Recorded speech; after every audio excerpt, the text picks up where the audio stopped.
Hello friends, PD Gurukul के current affair session में आपका स्वागत है। आज का फर्स्ट टॉपिक है मूडीज ने इंडिया के ग्रोथ प्रोजेक्शन को कम किया है। तो क्या है मूडीज? तो मूडीज एक ग्लोबल क्रेडिट रेटिंग एजेंसी है। क्रेडिट रेटिंग एजेंसी का मतलब ऐसे होता है कि वो कंट्रीज और कंपनीज, ठीक है, ये ग्लोबल क्रेडिट रेटिंग एजेंसीज है, इसलिए वो अलग अलग देशों को रेट करती है, उनके क्रेडिट रेटिंग करती है। जैसे कि अगर इंडिया से कोई बॉन्ड्स इश्यू हो रहे हैं, ठीक है ना, सोवरेन बॉन्ड्स हमने देखा था लास्ट करंट अफेयर सेशन में। तो जैसे सोवरेन बॉन्ड्स इश्यू हो रहे हैं या तो ये कोई लोन्स ले रही है, ठीक है, तो ये कंट्रीज ये जो लोन्स है या तो बॉन्ड्स है, उनका जो ऑब्लिगेशन है, उनके ऊपर जो इंटरेस्ट पेमेंट करना है कस्टमर्स को या तो जो क्रेडिटर्स है उनको, तो ये फुलफिल कर पाएंगे कि नहीं, इसीलिए उनका क्रेडिट रेटिंग होता है। तो ये पूरे ग्लोबल लेवल पे टोटल 3 एजेंसीज जो है वो रिनाउंड है क्रेडिट रेटिंग करने के लिए। एक है मूडीज, दूसरी है स्टैंडर्ड्स एंड पुअर्स और तीसरी है फिच। ठीक है, तो उसमें से ये जो मूडीज का रेटिंग है वो अभी आया है रिसेंटली, और उन्होंने इंडिया का जो 2022-23 का जो प्रोजेक्शन था कि इंडिया, उन्होंने पहले कहा था कि 7.7% पे इंडियन इकोनॉमी ग्रो करेगी, वो अभी कम करके उन्होंने 7% कर दिया है। उसका रीजन मूडीज ने ऐसे बताया है कि रूपी जो है वो वीक हो रहा है, ठीक है ना, अगेंस्ट डॉलर रूपी की वैल्यू कम हो रही है।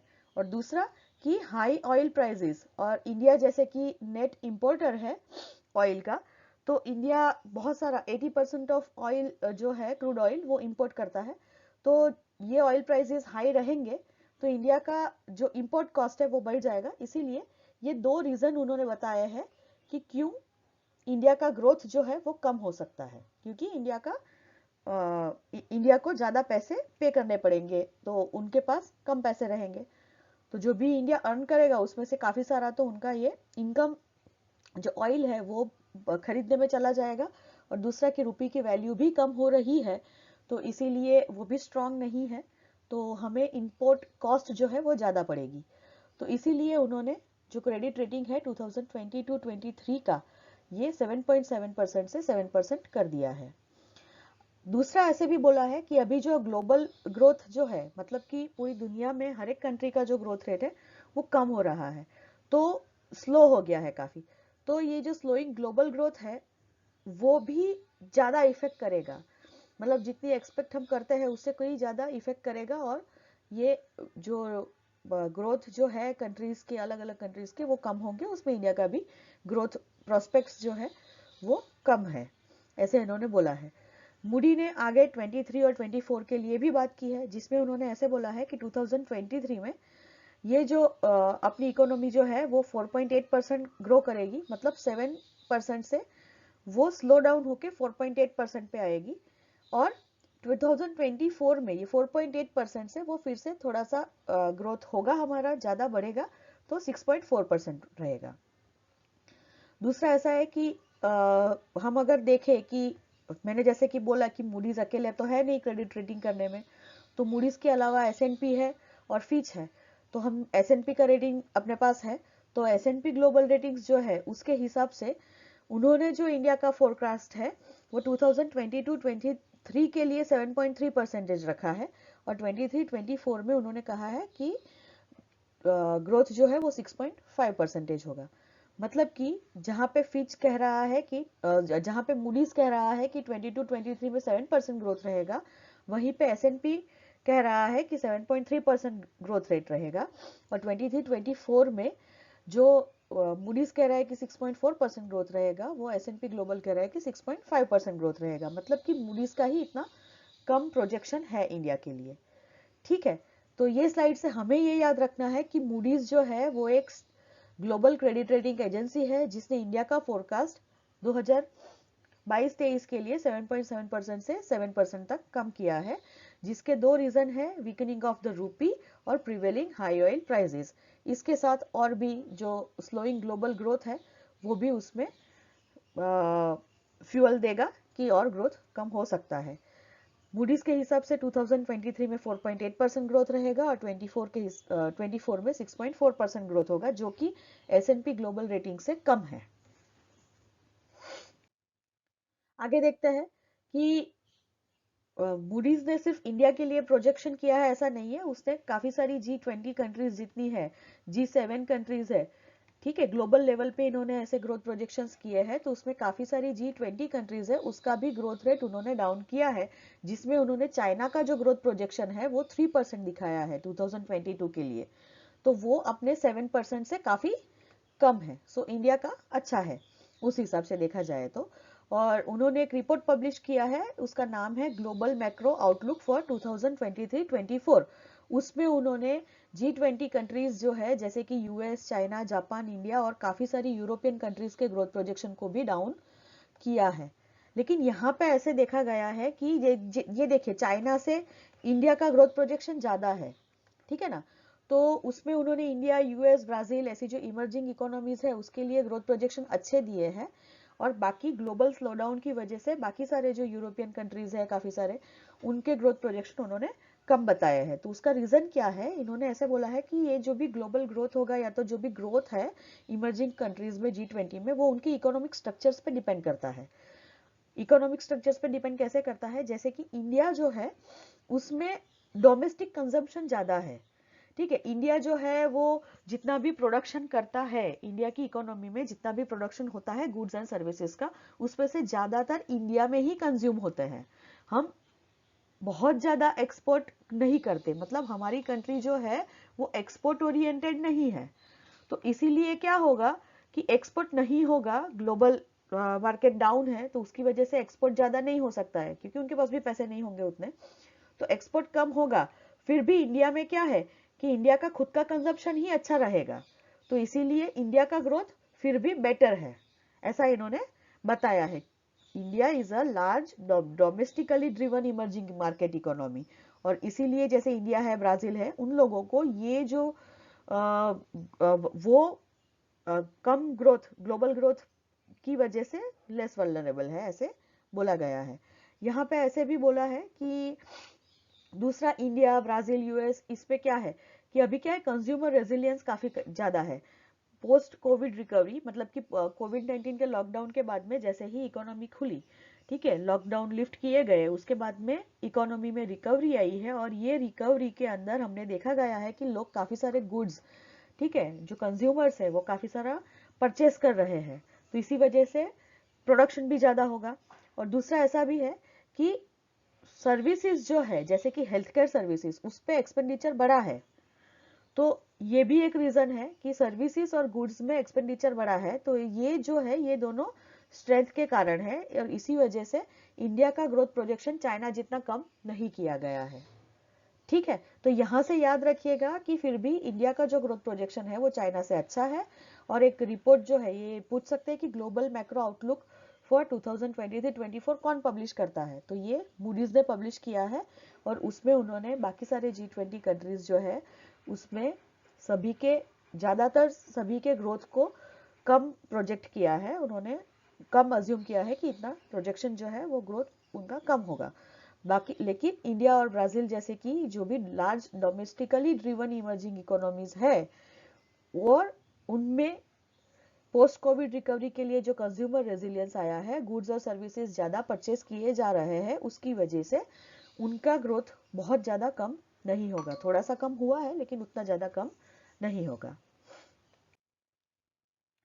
सेकेंड टॉपिक है क्यूएस वर्ल्ड यूनिवर्सिटी रैंकिंग 2023। तो यहाँ पे भले ये जो क्यूएस रैंकिंग्स जो है वो वर्ल्ड का रैंकिंग करता है, बट यहाँ पे एक एशिया का स्पेशली रैंकिंग अभी रिसेंटली रिलीज हुआ है, जैसे क्यूएस एशिया यूनिवर्सिटी रैंकिंग्स 2023, ये वर्ल्ड यूनिवर्सिटी रैंकिंग का पार्ट है जी। अभी ये जो रैंकिंग्स है ये क्वाकरली साइमंड्स करके एक ग्लोबल थिंक टैंक है हायर एजुकेशन के लिए, वो ये इस तरह के काफी सारे रैंकिंग्स जो है वर्ल्ड के वो रिलीज करते हैं, जिसमें उन्होंने एशिया के लिए यूनिवर्सिटी रैंकिंग्स 2023 और वर्ल्ड के लिए वर्ल्ड यूनिवर्सिटी रैंकिंग 2023 पब्लिश किया है। अभी ये जो क्वाकरली साइमंड्स जो है वो कौन से पैरामीटर्स जो है वो कंसिडर करते हैं, तो उसमें से टोटल 6 पैरामीटर्स है जो वो कंसिडर करते हैं और उनको अलग अलग वेटेज दिया गया है। फर्स्ट पैरामीटर है एकेडमिक रेप्यूटेशन। तो इसका मतलब ऐसा है कि अगर मुझे कॉलेज में एडमिशन लेना है, तो अगर मेरे मार्क्स ज़्यादा है, मैं हाई मेरिट कैंडिडेट हूँ, तो मैं कौन सी यूनिवर्सिटी को प्रेफर करूँगा, तो ये जो चीज़ है या प्रेफर करूंगी, तो ये जो चीज़ है उसे एकेडमिक रेप्यूटेशन कहते हैं कि उनकी एकेडमिक रेप्यूटेशन अच्छी है, तो जिसको 40% जितना वेटेज दिया गया है। फिर एम्प्लॉयर रेप्यूटेशन सेकंड है पैरामीटर। तो उसका मतलब ये है कि एम्प्लॉयर कौन होते हैं, कंपनीज होती है, प्राइवेट कंपनीज की जो ये हायर एजुकेशन इंस्टीट्यूट से जो भी ग्रेजुएट्स होते हैं उनको हायर करते हैं, ठीक है, उनको सैलरी पे उनको जॉब पे रखते हैं। तो उन लोगों में ऐसे जो एम्प्लॉयर्स है, जो कंपनीज है, वो कौन सी यूनिवर्सिटी के बच्चों को ज्यादा प्रेफरेंस देते हैं, ये उनको क्वेश्चन किया जाता है। तो उसमें और उस हिसाब से एम्प्लॉयर रेप्यूटेशन नक्की की जाती है कि कितने एम्प्लॉयर्स जो है वो ये यूनिवर्सिटी को प्रेफर करेंगे। तो उसका वेटेज है 10%। Then faculty to student ratio, कि सपोज एक फैकल्टी जो है वो कितने स्टूडेंट्स को पढ़ाएगा, तो ये जो है इसका 20% वेटेज है। और साइटेशंस पर फैकल्टी, मतलब जो फैकल्टी रिसर्च करते हैं, तो इसमें रिसर्च जो है उसके ऊपर ध्यान दिया गया है, और रिसर्च का जो रेशियो है वो 20% है, ठीक है, वेटेज जो है वो 20% है। इसके बाद में इंटरनेशनल फैकल्टी रेशियो, मतलब कि कोई भी यूनिवर्सिटी है, उसके अंदर इंटरनेशनल फैकल्टी के कितने लेक्चर्स होते हैं, कितने फैकल्टीज जो है वो इंटरनेशनल मतलब फॉरेन फैकल्टीज यहाँ पे आते हैं। और इंटरनेशनल स्टूडेंट्स रेशियो, मतलब कितने फॉरेन स्टूडेंट्स ने ये यूनिवर्सिटीज में एडमिशन लिया हुआ है। और ये जो दोनों है, इंटरनेशनल फैकल्टी रेशियो और इंटरनेशनल स्टूडेंट रेशियो, उसको 5% वेटेज दिया गया है, ठीक है। तो यहाँ से याद रखिएगा कि ये कौन रिलीज करता है यूनिवर्सिटी रैंकिंग, ये क्वार्टरली साइमंड्स जो है वो QS university ranking reports publish करते हैं, और उसमें ये 6 पैरामीटर्स याद रखिएगा। अब है कि इस रिपोर्ट में क्या कहा गया है। तो फर्स्ट कौन आया, तो Massachusetts institute of technology, MIT जो है यूएस की, वो लास्ट 11 ईयर्स से, मतलब ये 10 ईयर्स से फर्स्ट थी और 11th ईयर इस बार भी वो टॉप रही है, जिसने टॉप किया है। अच्छा, दूसरा कि आईआईएससी बेंगलुरु जो है वो इंडिया से फर्स्ट है, ठीक है, यहाँ पे देखिए ये रैंकिंग्स है अपने, तो उसमें इंडिया में फर्स्ट है आईआईएससी बेंगलुरु, और वो जो है वो वर्ल्ड की टॉप रिसर्च यूनिवर्सिटी है। मतलब इसका जो साइटेशंस पर फैकल्टी रेशियो जो है, साइटेशंस पर फैकल्टी वाला जो पैरामीटर है, उसमें इसने 100 आउट ऑफ 100 स्कोर किया है, इसीलिए ये वर्ल्ड की टॉप रिसर्च यूनिवर्सिटी बनी है। इवन आईआईएससी बेंगलुरु ये जो है वो साउथ एशिया यूनिवर्सिटी में, साउथ एशिया में फास्टेस्ट राइजिंग यूनिवर्सिटी है। इसका मतलब ऐसा है कि उसका रैंक में बहुत ज्यादा उछाल आया है, जैसे कि 2022 में ये रैंक 186 था, जो अभी 155 हुआ है 2023 में, मतलब 31 पोजीशन वो ऊपर गया है, उससे 31 जो यूनिवर्सिटीज थी उसको पीछे छोड़ा है। उसके बाद में, लेकिन अब एवरीथिंग इज नॉट रोजी, सब कुछ अच्छा नहीं है। यहाँ पे ऐसा भी है कि हमारी जो 41 यूनिवर्सिटीज है, ठीक है, उसमें से काफी सारों ने बहुत पुअर परफॉर्म किया है दूसरे कुछ पैरामीटर्स में। उसमें देखते हैं कि ये जो 41 यूनिवर्सिटीज की जो टॉप 200 में आई है, उसमें से सॉरी टॉप 500 में आई है, उसमें से 30 यूनिवर्सिटीज ऐसी है जिनका फैकल्टी स्टूडेंट रेशियो बहुत ही कम है। सिर्फ 4 ही ऐसी है जिनका फैकल्टी स्टूडेंट रेशियो वो बढ़ा है, जबकि इन 30 यूनिवर्सिटीज में फैकल्टी पर स्टूडेंट रेशियो कम हुआ है, ठीक है। तो ये याद रखिएगा कि फर्स्ट कौन है, एमआईटी ऑफ यूएस, वो 11 साल से टॉप कर रहा है, ठीक है। आईआईसी बेंगलुरु जो है उसमें उसने 2 पैरामीटर में वो फर्स्ट है, एक तो है कि वो टॉप रिसर्च यूनिवर्सिटी है वर्ल्ड की, और दूसरा कि वो साउथ एशिया की फास्टेस्ट राइजिंग यूनिवर्सिटी है। दूसरा कि 41 में से 30 यूनिवर्सिटीज ऐसी है, ये रैंक जिनको ये रैंक मिला है उसमें से, जिनका फैकल्टी स्टूडेंट रेशियो कम है। इसके अलावा ये रिपोर्ट ये भी बताता है कि टॉप 500 कैटेगरी में जो भी इंडिया की यूनिवर्सिटीज है, उसमें ज्यादातर आईआईटीज है, ठीक है ना। और ये वर्ल्ड में भी यही है कि वर्ल्ड में भी आईआईटीज जो है वो बाकी सारी कंट्रीज में भी ऐसा है कि जितनी इंस्टीट्यूट्स ऑफ टेक्नोलॉजीज जो होती है, मतलब टेक्नोलॉजिकल इंस्टीट्यूशंस जो है वो टॉप 500 कैटेगरी में आती है, वैसे ही इंडिया का भी है। इंडिया की जो टेक्नोलॉजिकल यूनिवर्सिटी है जैसे कि आईआईटी, तो वो आईआईटी ही टॉप 500 कैटेगरी में ज़्यादातर है। एक आईआईएससी के अलावा टोटल 8 आईआईटी है जिन्होंने टॉप 500 में रैंक किया है। ठीक है, कौन सी है? दिल्ली, बॉम्बे, मद्रास, कानपुर, खड़गपुर, रुड़की, गुवाहाटी एंड इंदौर। उसके अलावा इन आईआईएससी और ये आईआईटीज जो है, उसके अलावा कोई भी ऐसी इंडियन यूनिवर्सिटी नहीं है, या तो पब्लिक या तो प्राइवेट, कि जिसने 500 कैटेगरी, टॉप 500 कैटेगरी में उनको स्थान मिला हो। ठीक है, तो ये भी याद रखिएगा कि इंडिया की जो प्रेजेंस है वो आईआईटी ड्रिवन है, जैसे कि वर्ल्ड के लिए भी वो सेम है कि टेक्नोलॉजिकल इंस्टीट्यूट्स जो है वो टॉप 500 में आती है। और आईआईएससी के अलावा टोटल 8 आईआईटीज है जिन्होंने टॉप 500 में रैंक किया है। ठीक है, नेक्स्ट टॉपिक है नाग प्रभु केम्पेगौड़ा। ठीक है, ये कौन है हमें याद रखना है, और क्यों न्यूज में है ये पर्सन, वो भी हमें याद रखना है। तो पीएम मोदी ने अभी रिसेंटली बेंगलुरु एयरपोर्ट के टर्मिनल 2 पे, ठीक है, ये नाथ प्रभु केम्पेगौड़ा का एक 108 फुट ब्रॉन्ज स्टैच्यू जो है वो अनवेल किया है। उन्होंने उसका इनॉग्रेशन किया है, और ये जो है, ये नाद प्रभु केम्पेगौड़ा है, वो बेंगलुरु उन्होंने फाउंड किया था। मतलब बेंगलुरु की स्थापना ये नाद प्रभु केम्पेगौड़ा ने की थी, तो उसकी याद में ही ये स्टैच्यू बनाया गया है। ठीक है, ये स्टैच्यू का नाम है स्टैच्यू ऑफ प्रॉस्पेरिटी, और वर्ल्ड बुक ऑफ रिकॉर्ड्स के हिसाब से ये पहला, फर्स्ट और टॉलेस्ट ब्रॉन्ज स्टैच्यू है कि जो एक सिटी के फाउंडर के नाम पे हो। मतलब एक सिटी के फाउंडर को याद करने के लिए, कमेमोरेट करने के लिए जो कोई भी स्टैच्यू बनाया जाए, तो उसमें ये फर्स्ट है और टॉलेस्ट है, ये याद रखिएगा। दूसरा है कि ये किसने बनाया, तो रामवंजी सुतार, ये एक फेमस स्कल्प्टर है और उनको पद्म भूषण अवार्ड भी मिला है। तो ये रामवंजी सुतार ने इसको बनाया है। इन्होंने दूसरे 2 स्टैच्यूज भी, जैसे कि स्टैच्यू ऑफ यूनिटी गुजरात में जो है वो, और विधानसभा, बेंगलुरु विधानसभा का स्टैच्यू ऑफ महात्मा गांधी, ये भी उन्होंने बनाया है।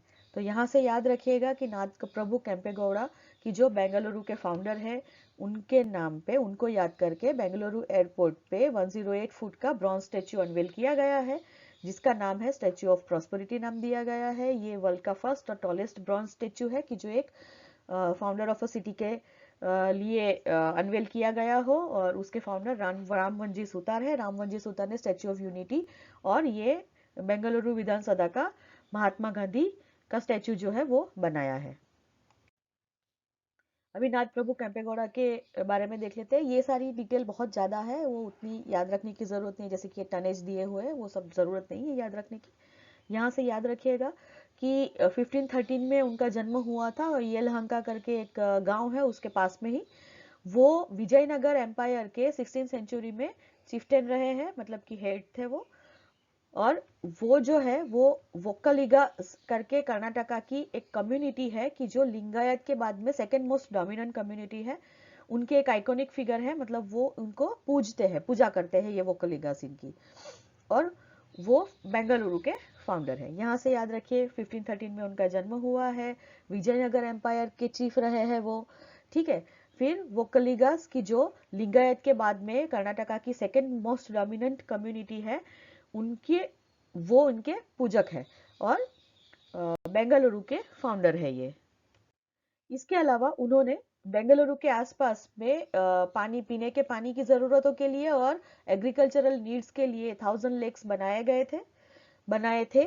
और उन्होंने ये एक मोरासु वोक्कलिगास, मतलब ये वोक्कलिगास जो है, ठीक है, उसमें एक कम्युनिटी है मोरासु वोक्कलिगास, उनकी एक कस्टम है जिसको कहते हैं बंदी देवरू। ये जो बंदी देवरू है उसमें क्या करते हैं कि जो भी अनमेरिड स्त्री होती है, अनमेरिड वुमेन, उनकी लेफ्ट हैंड की फिंगर्स को काट देते हैं वो।